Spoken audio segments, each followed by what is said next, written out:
श्याम बिना नहीं चैन।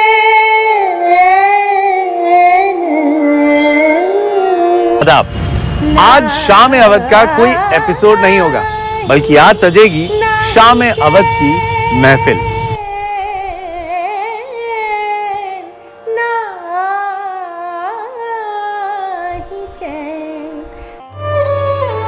शाम अवध विद तुषार। किया तबाह तो दिल्ली ने भी बहुत बिस्मिल, मगर खुदा की कसम लखनऊ ने लूट लिया। हम लखनऊ वाले बड़े खुशकिस्मत हैं कि हमारे पास ऐसी कई चीजें हैं जो सिर्फ हमारे ही पास है। फिर चाहे आज के दौर में भी अदब व तहजीब हो, चिकनकारी का हुनर, या फिर हमारा रिच हेरिटेज और कल्चर, ऐसी बहुत सी चीजें हैं जिसकी वजह से लखनऊ से बाहर वाले हम लोगों से थोड़ा जलते तो जरूर होंगे। आज एक ऐसी ही आर्ट फॉर्म की बात हम करेंगे जिसका ताल्लुक लखनऊ और यहाँ के नवाबी दौर से है। आज जिक्र होगा ठुमरी का। ठुमरी गायकी को सीधे तौर पे लखनऊ से जोड़ा जाता है, तो क्या यह खूबसूरत और दिलकश आर्ट फॉर्म लखनऊ से ही शुरू हुई? इसका जवाब है नहीं। तो भला आखिर क्यों इसे लखनवी कहा जाता है? लखनऊ से इसका नाता हम इसलिए कह सकते हैं क्योंकि नवाब वाजिद अली शाह ने इसको बहुत बढ़ाया। उनके समय में बहुत उत्कर्ष हुआ ठुमरी का, और स्वयं भी कथक सीखे हुए थे ठाकुर प्रसाद जी से। कालका बिंदा दीन जी उनके दरबार में थे, जो कि ठुमरी के मशहूर कलाकार कहे जाते हैं। हालांकि ठुमरी को पहचान देने में नवाब वाजिद अली शाह का बहुत बड़ा हाथ है, मगर इस आर्ट फॉर्म को जिंदा रखने के लिए हमें जिनका शुक्रगुजार होना चाहिए, उनका नाम तक लेना हम लोग मुनासिब नहीं समझते। वो हैं तवायफ।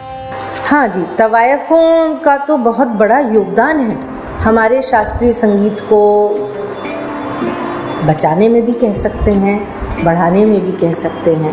तवायफें अच्छे गुरुओं से सीखी और उन्होंने इसका संरक्षण किया, इसको प्रस्तुत किया और अपने आगे शिष्यों को भी सिखाया, जिससे कि ये हमारे गाने में चलती रही। और बेगम अख्तर का तो नाम भाई वो तो पर्याय हैं ठुमरी की, गज़ल की, और उन्होंने जो हाइट्स दी इसको, उनको सारे ही कलाकार बहुत ही श्रद्धा पूर्वक नमन करते हैं। लक्ष्मी शंकर हैं, निर्मला देवी हैं, गिरिजा देवी हैं, शोभा गुरटू हैं। तो ये ऐसे कलाकार हैं जिन्होंने एक स्टैंडर्ड कायम किए हैं। गज़ल, नज़्म और ख्याल जैसे अल्फाजों के बीच में ये ठुमरी जरा सुनने में अटपटा सा नहीं लगता? आखिर क्यों कहते हैं इसे ठुमरी? ठुमकना से ठुमरी बना है, और मेरे विचार में जैसे हमारा ख्याल गायन है, हमारी कल्पना को हम साकार करते हैं, रागों में बांधते हैं शब्दों को किसी विशेष राग और ताल में, उसी तरह से ठुमरी में, क्योंकि ये भाव प्रधान गायकी है, इसमें हम थोड़ा लिबर्टी लेते हैं और भावों को आगे रखते हैं। ठुमरी का शास्त्रीय संगीत में वो स्थान है जो कि गाना, चाहे शास्त्रीय गायन हो चाहे शास्त्रीय नृत्य हो, वो वाकई में इनसेपरेबल है। कथक यानी कि कथा कहना, डांस के जरिए अपने एक्सप्रेशंस को सबके सामने रख देना। अब इस कथक के साथ मिलके हमारी ठुमरी एक नया ही मुकाम हासिल कर गई। जैसे गायक है वो अपने एक राग के बाद अपना गायन का समापन उपशास्त्रीय संगीत से करता है, वैसे ही कथक नृतक भी अपना शुद्ध नृत्य पक्ष प्रस्तुत करके समापन जो है लाइटर या उपशास्त्रीय नृत्य के साथ समाप्त करते हैं वो लोग भी।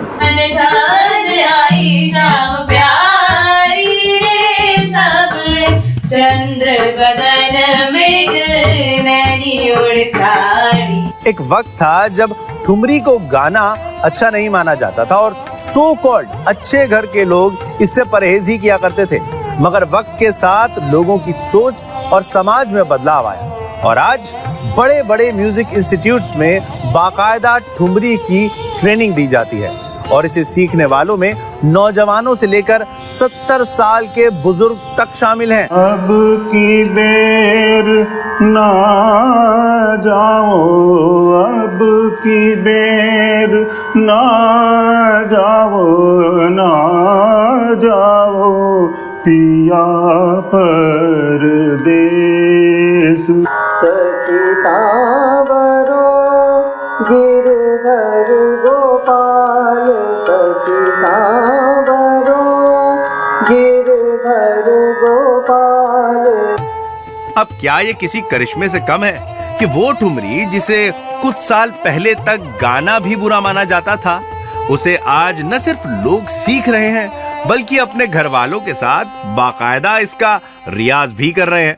बनठान आई शाम प्यारी रे सब, बनठान आई शाम प्यारी रे सब, चंद्र बदन मृग नैनी उड़ साड़ी।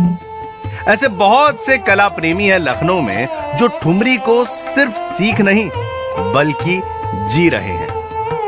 विरह, मिलन, इंतजार, याद, प्रेम का शायद ही कोई ऐसा रस हो जो ठुमरी की पहुंच से बाहर हो।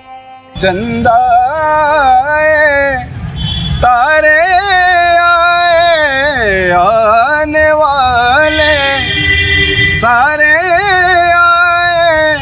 Soothing, sensual, satisfying. That's what thumri is all about. किसी के लिए जिंदगी जीने का जरिया तो किसी के लिए जिंदगी का मकसद। अब जरा आप ही बताइए, तमाम दुनिया में है कोई ऐसा शहर जिसमें इतना सब कुछ समाया हो? इसीलिए तो किसी ने कहा है कि कशिशे लखनऊ अरे तौबा, फिर वही हम, वही अमीनाबाद। बहुत जल्द मुलाकात होगी आपसे शाम अवध के अगले एपिसोड में। तब तक रखिए अपना ख्याल और मुझे यानी आरजे तुषार को दीजिए इजाजत। सजना आन मिलो सजना, आन मिलो सजना।